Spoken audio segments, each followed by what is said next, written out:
Kasus kekerasan seksual di Indonesia kian memprihatinkan, di mana laporan-laporan mengenai bentuk kriminalitas ini terus terkuak hampir tiap harinya. Di Indonesia sendiri telah berusaha memberantas kejahatan ini. Langkah terbaru adalah pengesahan Undang-Undang Nomor 12 Tahun 2022 tentang Tindak Pidana Kekerasan Seksual atau UU TPKS. Apa sih sebenarnya kejahatan seksual tersebut? Serta seperti apa perlakuan hukum di Indonesia untuk tindak kejahatan ini?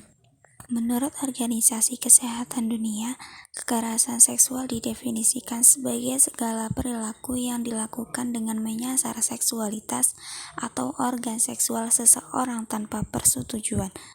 Tindakan ini dilakukan dengan unsur paksaan atau ancaman. Termasuk dalam kekerasan seksual adalah perdagangan perempuan dengan tujuan seksual dan pemaksaan prostitusi. Apa saja sih bentuk-bentuk kekerasan seksual? Yang pertama ada pemerkosaan, intimidasi seksual, pelecehan seksual, eksploitasi seksual, prostitusi paksa, perbudakan seksual, pemaksaan perkawinan, perdagangan perempuan, pemaksaan kehamilan, pemaksaan aborsi. Terus yang 11 ada penyiksaan seksual, kontrol seksual, pemaksaan kontrasepsi, penghukuman tidak manusiawi, dan yang terakhir praktik tradisi bernuansa seksual. Perlakuan hukum terhadap pelaku kekerasan seksual. Di mata hukum yang berlaku, pelaku tindak pidana kekerasan seksual akan diproses sesuai dengan hukum acara pidana. Pemrosesan ini meliputi penyidikan, penuntutan, dan pemeriksaan sidang di pengadilan. Ada dua komponen yang dimaksud, yaitu adanya bukti serta upaya melindungi hak korban, keluarga korban, dan saksi. Contoh kekerasan seksual di Indonesia.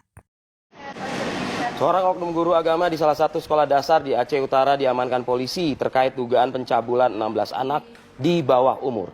Dalam pemeriksaan polisi, tersangka inisial M mengaku telah melakukan aksi bejat sejak 2021 dengan cara mengajar membaca kepada para korbannya.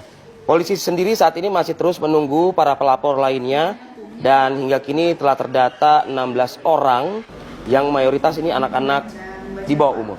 Laporan dari orang tua korban atas nama KY tepatnya pada tanggal 21 Maret 2023 yang lalu, yang dimana korban KY merupakan siswi dari SDN di salah satu kabupaten Aceh Utara.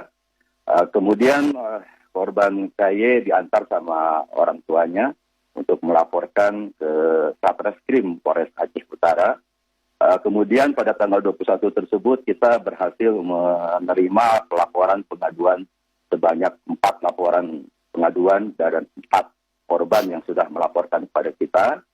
Dan dapat saya jelaskan dari hasil pendalaman dan pemeriksaan juga pengembangan dari kasus pencabulan ataupun pelecehan seksual yang dilakukan oleh oknum guru agama SD negeri di salah satu kabupaten Aceh Utara.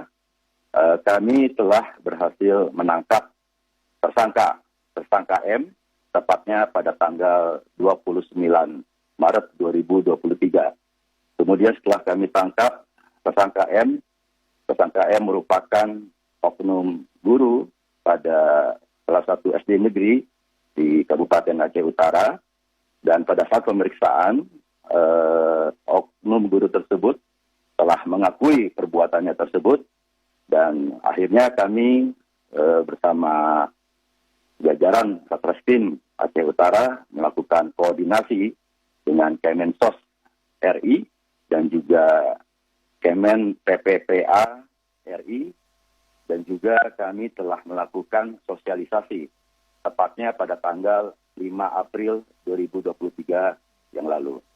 Dari hasil sosialisasi tersebut dengan tujuan untuk dimungkinkan apakah masih ada korban-korban lain yang menjadi korban pelecehan seksual yang dilakukan oleh oknum guru agama tersebut.